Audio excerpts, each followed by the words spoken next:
Hey, good afternoon everybody. Today I'm going to show you how to make pork and vegetable dumplings.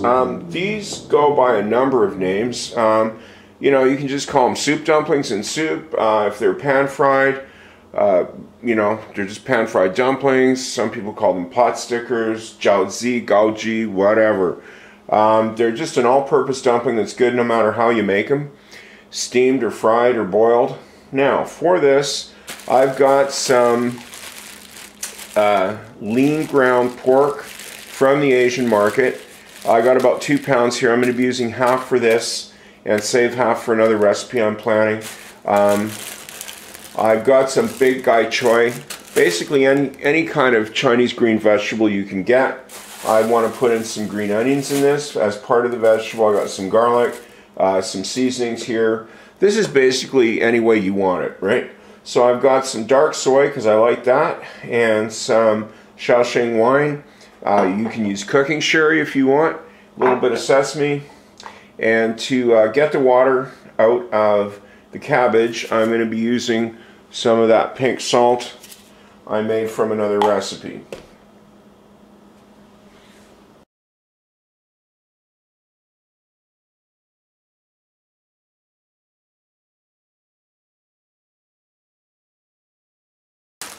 First thing to do is salt the cabbage to get the water out of it.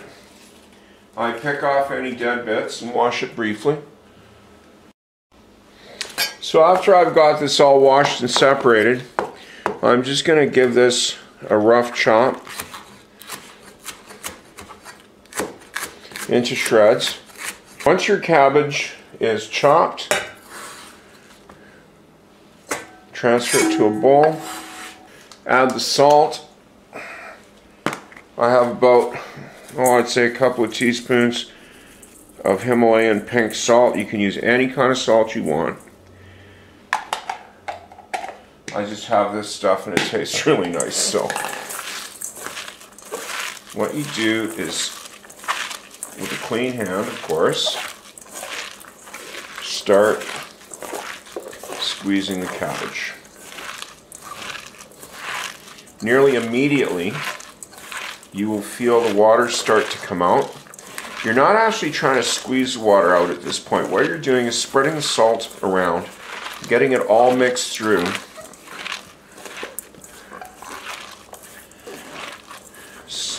Because the salt actually draws the water out of the cabbage. This will take about 15-20 minutes. You can just leave this out and do some more prep in the meantime. The Asian market I go to always has really nice green onions. They're nice and big, so I'm only going to need a couple here. Depending on what season is and where you buy them, sometimes they're really sad and thin, so you'd need a few more then. But I mean, again, this is up to taste, right? So these ones I like to chop really fine.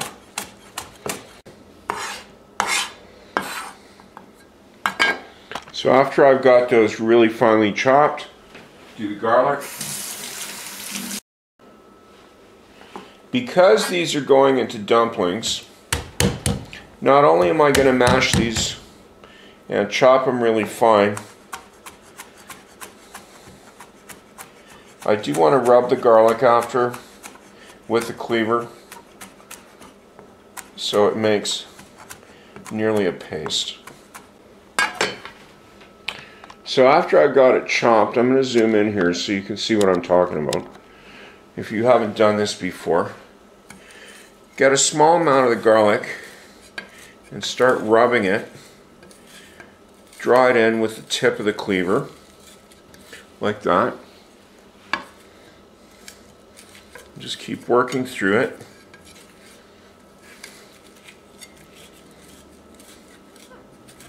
Applying pressure at the corner.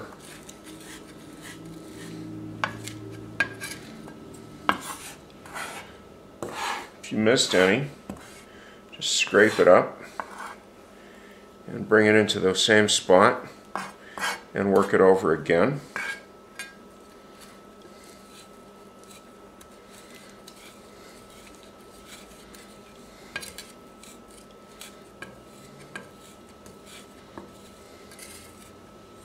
And you'll see that part right there is just pure garlic paste. See that? Doesn't take much effort at all, just a couple minutes. And yes, I know you can buy stuff in a jar, but it has the preservatives that I don't want to be having in my dinner, so I choose to do this. Time to check on the cabbage again. Yeah. Give it another fine squeeze, and I'll lift it up so you can see. That's how much water has come out of it already. I do want to let it go longer, because the more water I can get out before I make the filling, the better the dumplings will be.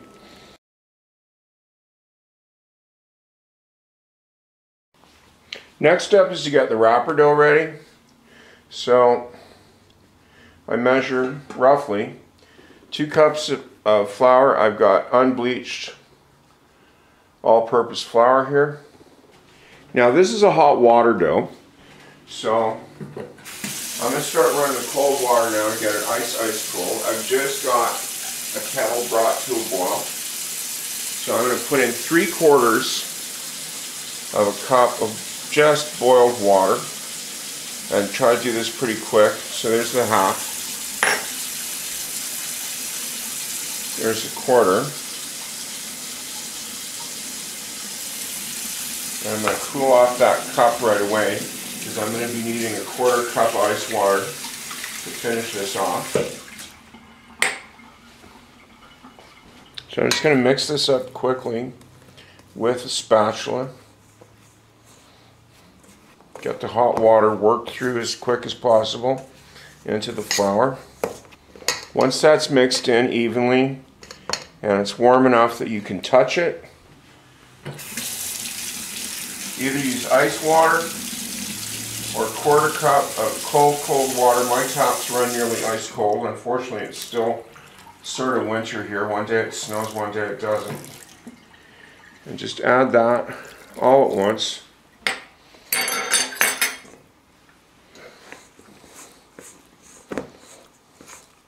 Mix it briefly with the spatula, and then with clean hands, get in there.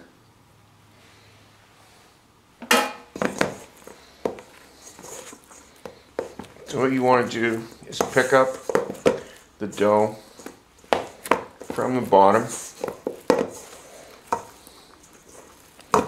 and start squeezing it. It should be warm enough that you can touch it. If it's still way too hot for you to handle, just let it sit for a minute, not too long. And basically just knead it right in the bowl until you picked up nearly everything. Yeah, even with squeezing, this is a little too wet. So I'm going to clean off my hands and get a little bit of flour on the counter. So I'll sprinkle a bit on the counter, not too much. I want the dough soft, but not so sticky I can't work with it. Yeah, so just turn the dough over and pick up the flour that you need so that you can start working it without it being sticky. The trouble with dough recipes is that everyone's altitude and relative humidity is different at any time of the year. What one measurement, even for me here, works in one season will not work in another. So that's why I always keep a little flour on hand. That is nice and pliable and just a touch sticky, which is fine. I'd rather have that than too dry. So I'm going to cover this with some plastic wrap and let it rest for a while and finish off the filling. I cleaned that other bowl out of the dough. What you do is just put some warm water in it and use a couple of wet paper towels as a cleaning cloth instead of a scrubber, which you'll wreck if you do, trust me. Now, so take all of your salted cabbage, pour it into a strainer over the other bowl, and I'm going to rinse this now just to show you this is how much water came out of the bottom, which yes, I am going to discard. And now we get to the only really tedious part of the recipe, but it's got to get done if you want your dumplings to turn out. Namely, squeezing the cabbage. Is rinse out your bowl. There's going to be a little water left in here, so it doesn't really matter too much. You don't have to actually dry it. And then you're going to take the cabbage, handful by handful, and squeeze it out over the sink until it's nearly dry. If you've got a strong person with big hands, get them to do it. It's a lot quicker. Alternative method is put it all in a cloth and just squeeze it out. But I really don't like that because it's more trouble to wash the cloth than it is to do this. And there's not that much of it. There you go. So put in your green onions and your garlic. Add your pork. Yeah, one reason I like this market is they always package it in 1 pound chunks, or about half a kilo. Add your seasonings to taste, of course. I don't really measure for this, I just eyeball it. Now what is important at this point, now either use a spoon, I always use a very clean hand. I get a better mix this way. Just get your stuff completely mixed up before you add the cornstarch. About a tablespoon of cornstarch should be enough for this. Just sprinkle that over and then mix that in again. Once that's all mixed up, I transfer it to a clean bowl and pop it in the fridge while I get my wrappers ready. I think one of the reasons people don't make dumplings at home is unless you've got a method that works really quickly, it just takes too long, and the ones at the store are pretty cheap. But I'm going to show you a trick I picked up here. You know, I always believe in using whatever technique does it the best. And I did pick up this tortilla press, which strangely enough works amazingly well for these things. There is a trick for it. This dough is really, really soft. So what you do is just pull off a little bit, about the size of a large marble, drop it into some flour to coat it completely, because if you don't, it's going to gum up the tortilla press right away. Okay? Then open it up, press it flat. There is your semi-prepared skin, which at this point, just use your fingers to pinch it around the edges and stretch it. And I think you can see where I'm going with this. It's thinner at the edges than it is in the middle, and you can get a fairly large dumpling out of this. Okay, so once you've got your skin ready, just grab a spoon of filling. That might be a little too much. We'll find out in a minute. And then what you do is you pull up and just pinch the edges. If it gets out of hand, just push it back in with your thumb and squeeze the edges, and then you can form your pleats by turning it with your fingers. So I'm doing this half blind. I'm at the wrong side of the camera. And yeah, you got a little green on the outside, and who really much cares, eh? Okay, they're all done. It makes a little over 2 dozen, and I have good news and I have bad news. The bad news is I forgot that I made enough filling for 2 batches. So unless you want to do another batch of dough and keep going, at the beginning just use half a pound of pork. Sorry, and I will change the ingredient list for that.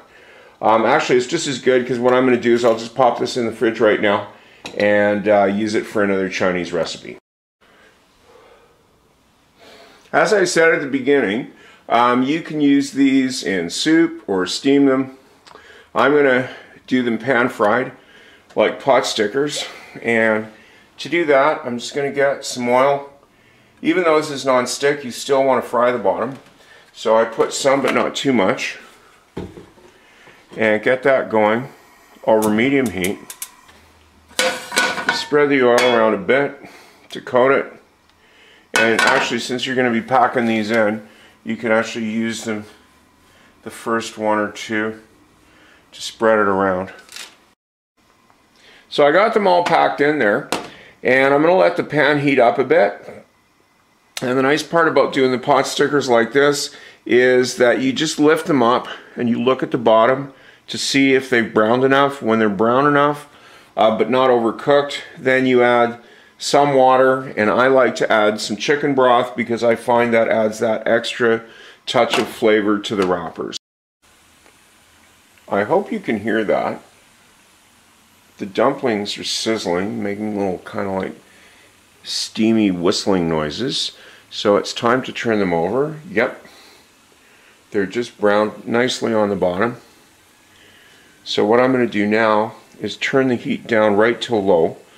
So I'm going to give a splash of broth over it. If you use all broth, they get a little too sticky. And then I'm going to take about a half a glass of water, pour that over, and put the lid on and let them steam. Probably for 10 or 15 minutes.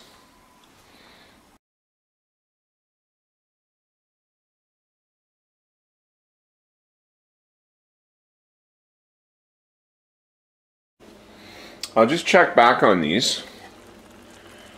Yeah, they're chugging away. Let me just see if I can get one out of here. Yeah, they're not totally stuck together, which is good. So I think I will turn the pan up and get it boiling a little hotter to get it to absorb more of the stock. Now, if you put in too much and it doesn't all go into the wrappers, instead of taking it out, just take the lid off and let it boil off. But I'll let them cook for a little bit more. So time to take another look. Yeah, the broth is nearly all gone. So this is important to catch these now before the bottoms brown excessively. That one nearly slipped away from me. Yeah, so that's looking nice. I will just leave the lid off now and transfer some to a plate.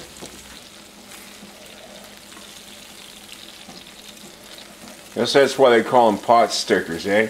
At the end they just start to stick and it's kind of hard to get them out, but that's when you know they're just perfect.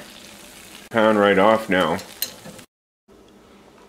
So there's the finished product. I'll just zoom in so you can get a good close look at them, and I'll even cut one open for you so you can get an idea of the texture. Bottom is quite crispy, as you can see, but not tough, which is what you want. And the dumplings wrappers are not so thick that they're oppressive. So that's how I make pot stickers. Thank you for watching. I do hope you try these, and see you again.